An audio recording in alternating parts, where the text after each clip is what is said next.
नमस्कार, Delhi metro NCR bulletin में आपका स्वागत है। ये नजर थे आज के अहम खबरों पर। गणतंत्र दिवस पर बिना टीकाकरण और 15 साल से कम उम्र के बच्चों को परेड में अनुमति नहीं। गणतंत्र दिवस परेड में लोगों को राजपथ पर आयोजित कार्यक्रम के दौरान मास्क लगाने, एक दूसरे से दूरी बनाकर रखने समेत कोविड संबंधित सभी प्रोटोकॉल का पालन करना होगा। संबित पात्रा ने अखिलेश और कांग्रेस पर बोला हमला, कहा जो करे जिन्ना से प्यार वो कैसे करे पाकिस्तान से इनकार। इस चुनाव में जिन्ना को हमारी पार्टी लेकर नहीं आए बल्कि अखिलेश यादव लाए हैं। अखिलेश यादव पाकिस्तान को दुश्मन नहीं मानते हैं, वे दुश्मन मानेंगे भी कैसे।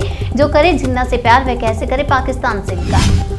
महाराष्ट्र के इचलकरंजी के केमिकल फैक्ट्री में लगी आग, करोड़ों की संपत्ति हुई जलकर खाक। महाराष्ट्र के इचलकरंजी की एक केमिकल फैक्ट्री में भीषण आग लग गई। टेक्सटाइल पार्क में स्थित इस कंपनी में एक जोरदार धमाका हुआ और फिर आग लग गई। करोड़ों का माल जलकर खाक हो गया। सुबह 9 बजे लगी ये आग 3 घंटों की मशक्कत के बाद बुझ पाई।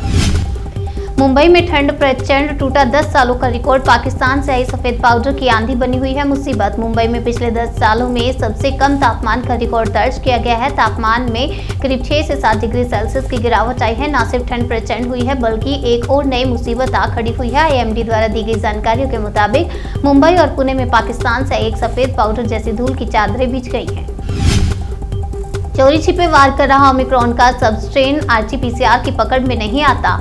कोरोना वायरस के ओमिक्रॉन वेरिएंट से मच रही तबाही अभी शांत नहीं हुई थी कि इसके एक सब स्ट्रेन ने चोरी छिपे लोगों को अपना शिकार बनाना शुरू कर दिया। मनोज सिन्हा ने दी देश की बेटियों को बधाई, बोले उन्हें सशक्त बनाने के लिए सामूहिक कोशिश करनी चाहिए। जम्मू कश्मीर के उपराज्यपाल मनोज सिन्हा ने कहा, मैं देश की बेटियों को विभिन्न क्षेत्रों में उनकी उपलब्धियों के लिए सलाम करता हूं। वे वैश्विक महामारी से लड़ने वाली हमारी स्वास्थ्य प्रणाली का आधार स्तंभ हैं। प्रधानमंत्री राष्ट्रीय बाल पुरस्कार विजेताओं से पीएम मोदी ने की वर्चुअली बातचीत। ब्लॉकचेन टेक्नोलॉजी के जरिए बांटे डिजिटल सर्टिफिकेट। भारत के प्रधानमंत्री नरेंद्र मोदी ने आज प्रधानमंत्री राष्ट्रीय बाल पुरस्कार विजेताओं से जमकर बात की। पीएम मोदी ने ब्लॉकचेन टेक्नोलॉजी के इस्तेमाल करते हुए प्रधानमंत्री राष्ट्रीय बाल पुरस्कार के विजेताओं को डिजिटल सर्टिफिकेट दिया। गोवा में चुनाव आचार संहिता की उड़ी धज्जियां, 20 एफआईआर दर्ज। पंजाब की 117 विधानसभा सीटों के लिए 20 फरवरी को मतदान होगा और वोटों की गिनती 10 मार्च को होगी। नामांकन पत्रों की जांच 2 फरवरी को की जाएगी और नाम वापस लेने की अंतिम तिथि 4 फरवरी होगी। लखीमपुर खीरी में मोबाइल चोरी के आरोप में गिरफ्तार युवक की लॉकअप से निकलते ही मौत। परिजनों का आरोप, पुलिस की पिटाई से गई जान। आरोप है कि परिवार वालों के वापस आने पर चौकी इंचार्ज और दोनों सिपाहियों ने राहुल की जमकर पिटाई की थी। पिटाई से जब उसकी हालत बिगड़ गई तो घर वालों को बुलाकर राहुल को सौंप दिया गया था।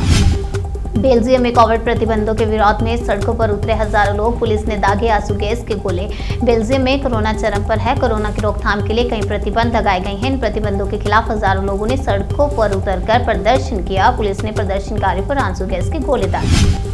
भारत में 15 फरवरी तक थम जाएगी कोरोना की रफ्तार। कुछ राज्यों और मेट्रो शहर में कम हुए कोविड केस। सरकार के सूत्रों ने बताया कि भारत में कोरोना वायरस के मामलों में 15 फरवरी तक कमी आ जाएगी। वर्तमान में कोविड केस तेजी से बढ़ रहे हैं। ड्यूटी के दौरान बर्फ में दबकर शहीद हुआ बागपत का लाल। गांव में सैनिक सम्मान के साथ हुआ अंतिम संस्कार। बागपत के बिनौली क्षेत्र के गांव खपराना के रहने वाले अनुज कुमार पुंडेर साल 2015 में सेना में भर्ती हुए थे। वह इस समय लद्दाख के द्रास सेक्टर में सेना की 11 ग्रेनेडियर्स यूनिट में तैनात थे। जेएनयू की छात्रा से दुष्कर्म के प्रयास का आरोपी 6 दिन बाद गिरफ्तार। 1000 सीसीटीवी फुटेज खंगालने के बाद मिली कामयाबी। दिल्ली पुलिस ने जेएनयू कैंपस के अंदर, बाहर और आसपास लगे 1000 से ज्यादा सीसीटीवी कैमरों की फुटेज की जांच की थी और उन्हीं में से एक में आरोपी नजर आ गया। पूरे उत्तर भारत में सर्दी की मार, पहाड़ों पर बर्फबारी। दिल्ली में जनवरी महीने में बारिश ने 121 साल का तोड़ा रिकॉर्ड। उत्तर प्रदेश, हरियाणा, बिहार से पश्चिम बंगाल तक के कुछ हिस्सों में हल्की बारिश हो सकती है। डीडीएमए ने कोविड-19 से मरने वाले मरीजों के परिजनों की सहायता के लिए जारी किए 100 करोड़ रुपए। डीडीएमए ने राजधानी दिल्ली के कोविड-19 में मरने वाले मरीजों के परिवारों को 50,000 रुपए की सहायता राशि देने के लिए 100 करोड़ रुपए की राशि जारी की है। मेंटेनेंस कार्य के चलते ठप हुई भारतीय रेलवे की साइट आईआरसीटीसी, लोगों की बड़ी मुश्किलें। भारतीय रेलवे की साइट आईआरसीटीसी मेंटेनेंस कार्य के चलते ठप हो गई है, जिसके चलते लोगों की मुश्किलें बढ़ गई। WHO की चेतावनी, ओमिक्रॉन आखिरी नहीं है, अभी सामने आएंगे और भी नए कोविड वेरिएंट। WHO चीफ ने कहा कि ओमिक्रॉन के सामने आने के बाद से दुनिया भर में 8 करोड़ से ज्यादा केस आ चुके हैं। यह पूरे 2020 में आए मामलों से भी ज्यादा है। उन्होंने ये भी कहा कि यह आखिरी कोविड-19 वेरिएंट नहीं है। दिल्ली मेट्रो एनसीआर बुलेटिन में फिलहाल इतने। तब तक के लिए बने रहिए हमारे साथ, देखते रहिए नेशनल इंडिया न्यूज।